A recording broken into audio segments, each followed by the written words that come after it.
When I read The Covenant, I felt that it was a kind of a story that I hadn't seen in a long time. Rennie brought a shooting style to the film that I think heightened the story. It puts you in an environment that's so incredibly real. We try to take supernatural ideas, but tell them in an organic and in a real fashion. The special effects, the lighting, everything is just different. It's really, really scary and exciting, and you never know what's around the corner. It's just a chance to be evil. Oh, trying to impress your date, huh? I guess I would call it a supernatural action thriller.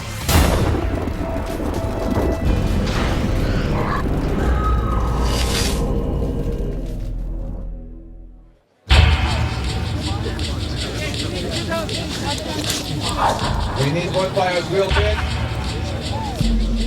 Hi, I'm Rennie Harlan. Welcome to the set of The Covenant. Tonight, here in Montreal, we are shooting a beach party rave sequence. What's important about this sequence is that this opens the whole movie, and we introduce pretty much all our main characters in this sequence. It's supposed to take place in the end of the summer, and of course here we are in end of October, and it's very cold, but we have a bunch of brave extras and a resilient crew. The aim is they'll all be going crazy, having a great time, showing how it's done in New England in the end of the summer. Let's see if it works out the way I thought it will. Fire's up, smoke is up. Let's start rolling. Mark it, and action.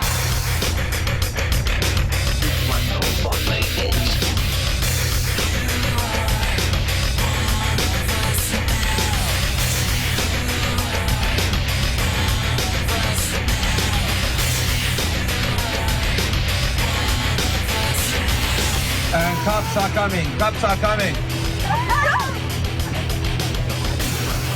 Cut. That was fantastic. Awesome. We will change camera positions. Get your jackets, get warm, and we will shoot more in just a matter of seconds. That was awesome. I needed great young actors who, of course, are good-looking and look very different from each other, because we are rapidly introducing 5 new characters to the audience in the beginning of the movie, and you have to be clear that we can tell them apart. We didn't want to have really famous stars in the film because it is an ensemble piece, and the concept of the movie is really the star in a way. My power's greater than yours. Not until you ascend. All right, go for it, tough guy.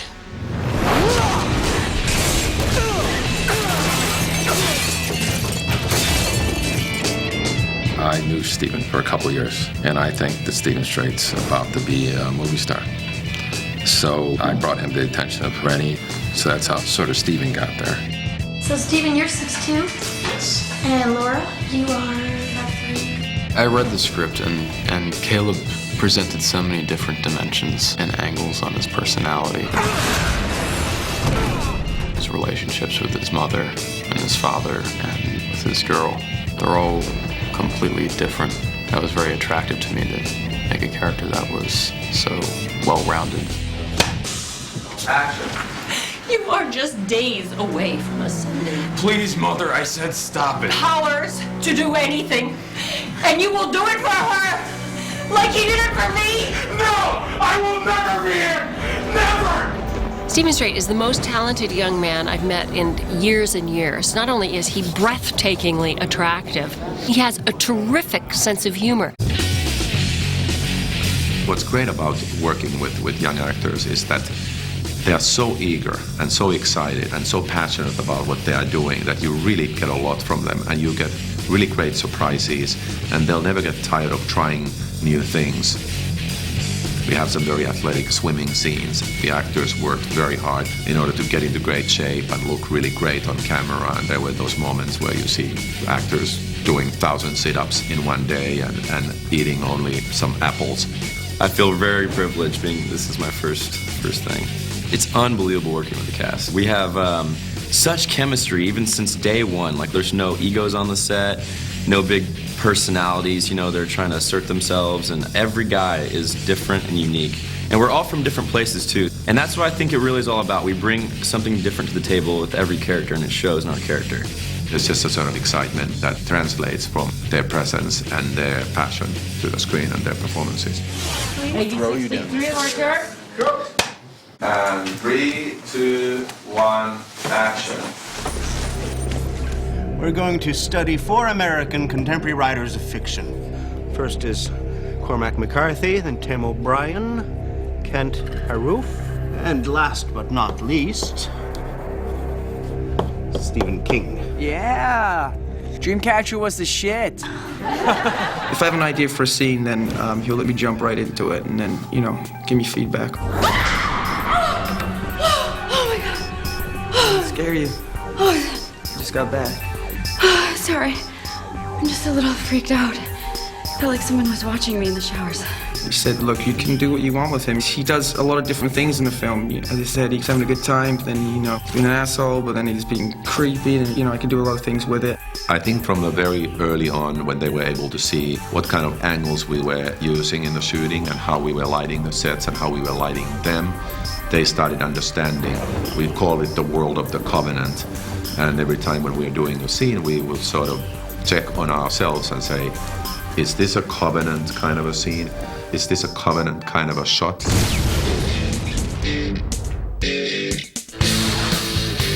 Rennie had a clear concept and vision of the entire film going in. He created a book on the film. It was really cool. He got us to really understand what the film, you know, how good it could be.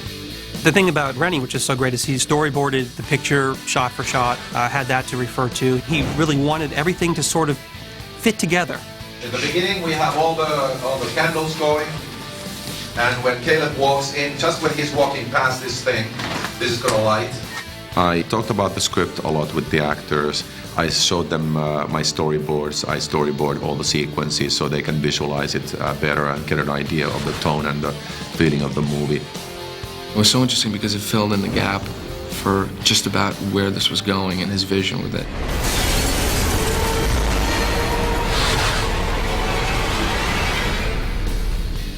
Rennie's great. He's got such an energy about him. It's so rare to find, and he's just always on. He's always got this energy that just makes the set and the working environment so incredibly comfortable. Sometimes things don't go perfectly, and for that reason I have this weapon. He's just very fun-loving, keeps everyone light, yet still pushing them to go, and he keeps the atmosphere really cheerful. So it's very, very nice working with Rennie. Make a little bit of lightning when she's alone, okay?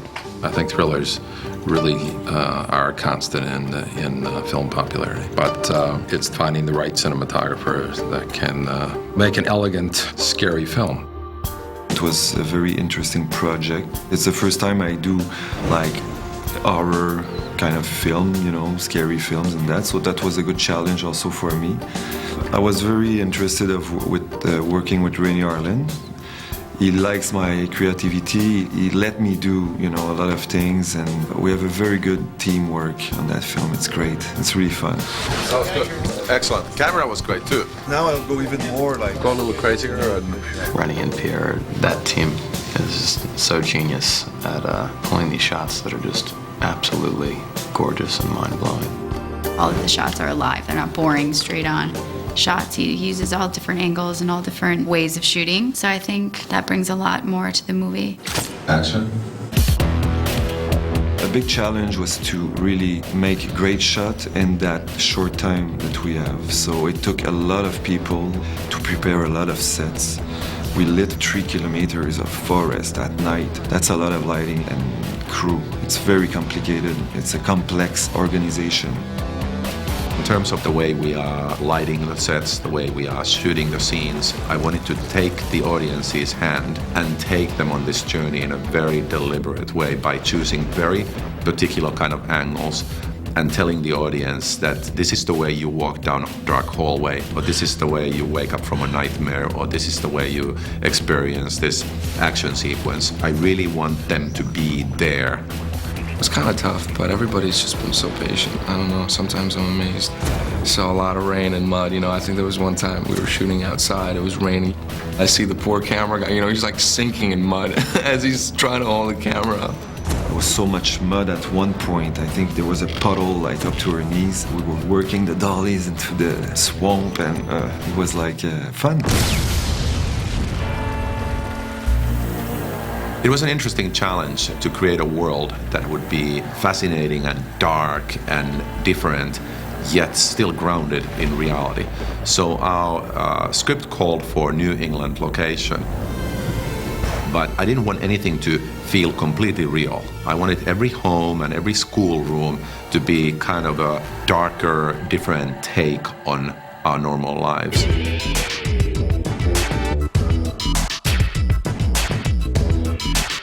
Montreal offers a great sense of similitude to New England and to the Boston area. We really did lots of research and lots of scouting for all the different houses and homes and buildings in order to create a world that has its own feel, own look, own colors, own design. We spent a lot of time finding a school that really feels like New England, yet at the same time is very gothic and very special in its look, so it really grounds the movie in this style that we are trying to create. For me, it's interesting because like the locations becomes also part of the character. The imaginary world is a question of mood, because we're doing a film that has a realistic world. Okay, it's not a science fiction thing, and it's not an underworld thing. It's more like subtle, which is very interesting. Camera.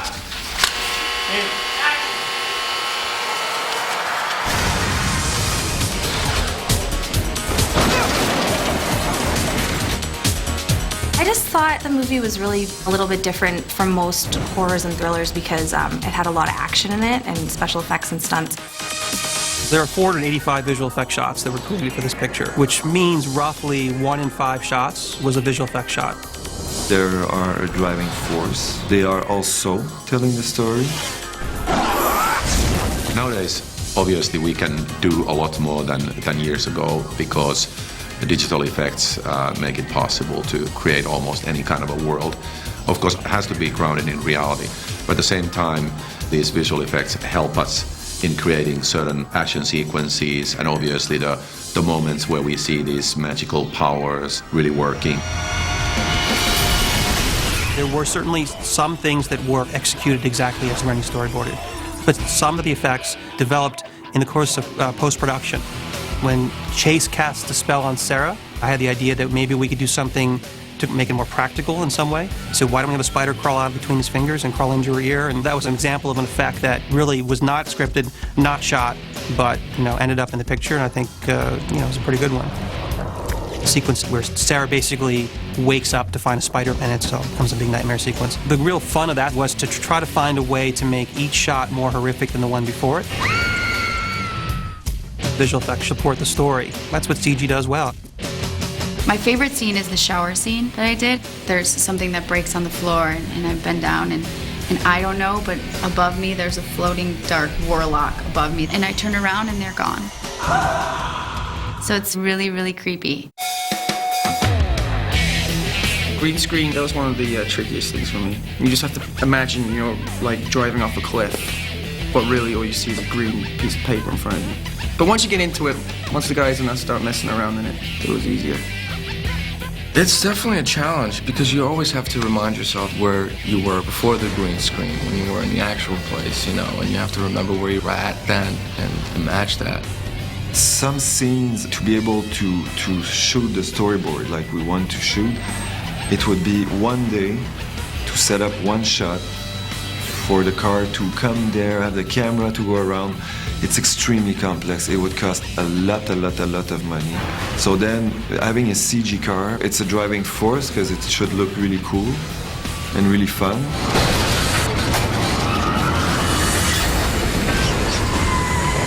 In the picture, we really tried to make things simple and in some way as if they could exist in nature. The Powerball is a classic example. We R&D'd that forever, trying to find something that would be appropriately epic. It was imperative to get that right, and they had a specific idea of what they wanted, but getting to that place took quite a bit of time. But at the end of the day, I actually was very, very pleased with how that sequence came out. One thing that is special about this film is that all the action is really done with the actors. We've had some great moments with the actors getting used to working on the wire rigs and being able to do some stunts that they never thought that they could do. 3, 2, 1, go! The fights, cable, guys flying, these are all challenge also when we shoot. We have created a wire system that is being used for the first time for a motion picture, which is a computerized flying system where we can really make these warlocks do these very exciting and rough and sometimes balletic moves. I never asked my actors to do anything that I wouldn't do.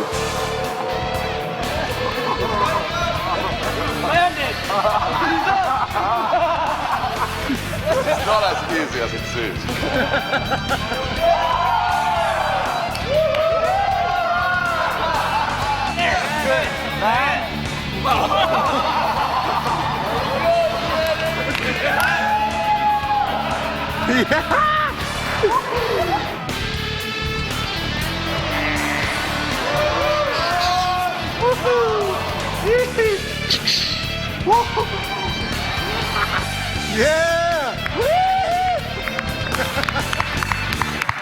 It's a device that has been built for the Cirque du Soleil. It's very technological.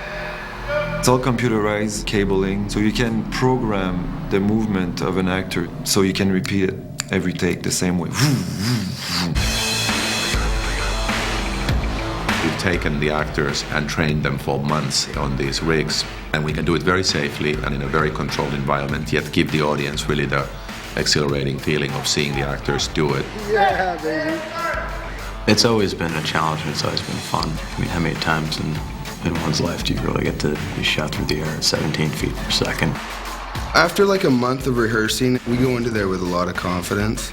So, I mean, physically, it's not too much to ask for.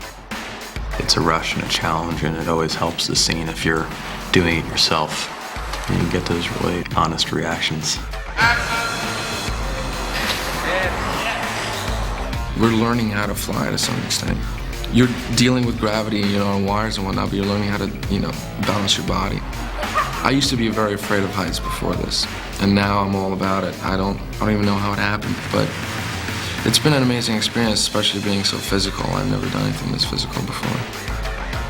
It's great. It's such an amazing feeling. It's such a rush and a sense of freedom.